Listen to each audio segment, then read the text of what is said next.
పగలు రేయి కలిపేసి వెతికింది నా స్నేహం నీ కోసం.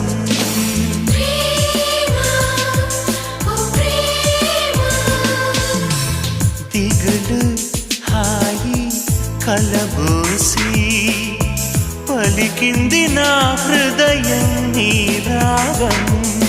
నీతో ఎన్నో చెప్పాలంది ఊసులెన్నో మోసే మౌనం.